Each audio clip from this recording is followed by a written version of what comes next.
करायला गेले एक आणि झालं भलतंच. पण जे झालं ते खूप सुंदर आणि टेम्प्टिंग आणि क्रंची होतं. ॲक्च्युली झालं काय, माझ्याकडे एक पॅकेट मॅगी होतं. म्हटलं काय करायचं? सिंपल मॅगी बनवायची की मॅगी पकोडा बनवूया? मग मनात आलं की नाही, आज काहीतरी ट्विस्ट देऊन क्रंची असं काहीतरी बनवूया. मग काय बनवलं? चला बघूया. सुरुवातीला मॅगी मस्तपैकी आपल्याला बॉईल करून घ्यायची आहे. लक्षात ठेवायचे की मॅगी आपल्याला ओव्हरकुक अजिबात करायची नाही आहे. मग ही मॅगी एका बाउलमध्ये घेऊन यामध्ये आपल्याला कांदा, मिरची आणि लसूण मी ठेचून टाकलेला आहे. कोथिंबीर, चवीनुसार मीठ, पण मिठाचं प्रमाण अगदी कमी कारण याच्यामध्ये मी सोया सॉस ॲड केलेला आहे. आता सोया सॉससुद्धा फक्त 1 चमचा ॲड करायचा आहे.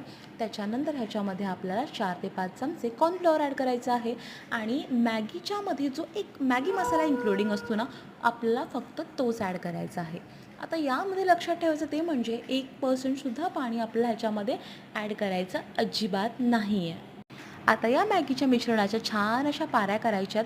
त्याच्यामध्ये चीजचं फिलिंग टाकून छान असे बॉल्स बनवून घ्यायचे आहेत. आता पुढे काय करायचं तर स्लरी बनवायची. तर 1 टेबलस्पून मैदा, 1 टेबलस्पून आपण कॉर्नफ्लॉवर घेतलेला आहे आणि याची मीडियम कन्सिस्टन्सी मेंटेन करत छान अशी स्लरी बनवायची आहे.